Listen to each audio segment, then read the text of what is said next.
On a spiritual level, the hermit is the archetype of the monk, retired from material life to devote himself to spirituality and selfless service.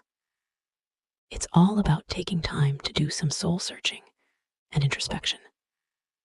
The idea is to be alone and take advantage of the peace and quiet to find one's inner guidance and channel divine inspiration. The hermit upright invites one to rely on oneself and trust one's own judgment rather than others. It indicates solitary living and gaining a greater capacity for taking care of oneself. If the person is not there yet, this card is calling for independence and flying solo. It marks a period in one's life when things no longer revolve around other people. It's a good omen for being free to live by your own terms, at your own rhythm, and depending upon yourself. If not on a material level, then this will happen in your mind, as you are choosing critical thinking, emancipating from the mainstream narratives to make up your own opinions about a certain matter, or just in general. This card is best for studies and/or work readings, as it signals the time to gather information, do research, prepare for exams, or any task related to data and analysis. If you've been wondering if you should do a PhD, this card says yes. In business, it can be a sign to go solo. But for now, it's time to prepare, like find the right niche, develop skills and talents, research, and observe the market before engaging in anything.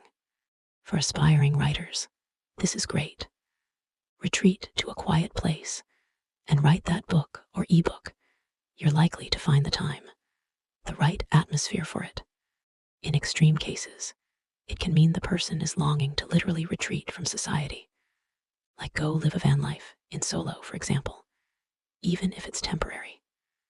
If possible, go on spiritual retreats, preferably where you can get a lot of alone time rather than in group, in places that feel like a sanctuary, such as a monastery or an ashram. Or just travel to a remote destination with a lot of private atmosphere, like a cabin in the woods. The hermit is not the best hand to be dealt for love. It's actually the archetypal celibate, which in modern life means that this is a time of isolation from others, not one to mingle. Use this time wisely to learn from past mistakes. You're unlikely to be in the mood for love anyway, as you can be busy with responsibilities, or just opening your eyes about the current dating life and realizing you're not meant for it. For a couple, it might signal the need to live apart without necessarily breaking up. It could just mean partners need more independence from each other, usually due to other responsibilities.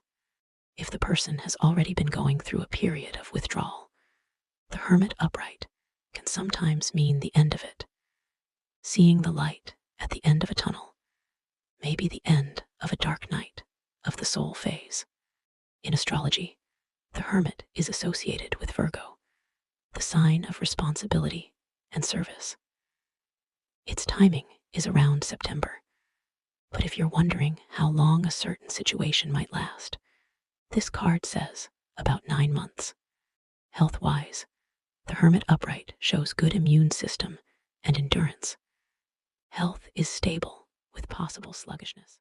Reversed, the hermit means unwanted or even forced isolation, which leads to loneliness. The person has to withdraw from social life and interaction out of rejection from others, or because they're so burdened by responsibilities they can't get a break. It shows sadness, depression, and feeling stuck in a certain situation, or in life in general. If travel is involved, this card reversed means it will be delayed or postponed. In work or business, it means projects are on hold.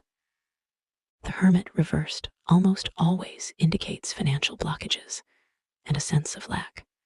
In love, it means unwanted celibacy, wanting to date, but not being able to, feeling or being rejected, ghosted, or stuck on someone who is too independent to settle down. In an established relationship, it can mean that a partner is either suspicious of the other, suffocating, feeling burdened, or just realizing that this relationship does not align with their soul. It can mean the inquirer is going through a break that they did not agree to take and suffering from it, not knowing if they should wait or end the relationship and move on. Moving on is unlikely at this time, though, so patience may be the best option, depending on other cards. A breakup is possible, but not to be with someone else, usually because one partner is choosing pressing responsibilities, independenza, or spirituality over the relationship. For example, one may have found their life purpose after a soul-searching process and decided that their partner was not compatible with that. The hermit often refers to older people. The message may be to take advice or help from such people, or it may mean that those elders are a source of frustration. For example, someone is stuck and fed up because they have to become a caregiver for an older person, having to abandon their own life for ungratified service to others. However frustrating the situation may be, this will not take forever. Meditate, journal, tap into your inner strength. Use the time you're stuck in to acquire knowledge, and better days will come. Even if things feel unfair, especially if you feel stuck in servitude, this will alleviate your karma. Health-wise, the hermit reversed warns against severe depression. Sometimes commitment to mental or rehab institutions, back issues, or long illnesses that require hospitalization, such as being bedridden for a long time. Fun fact: in esoterica, the hermit, the hierophant, and the magician are believed to be the three wise men, or magi, aka the legendary figures from the East who followed a star to find baby Jesus and bring him gifts. Gold to symbolize kingship, frankincense for divinity, and myrrh for mortality and suffering. The latter is said to be the quote-unquote gift brought by the hermit, which reinforces the gloomy vibe that comes with this archetype.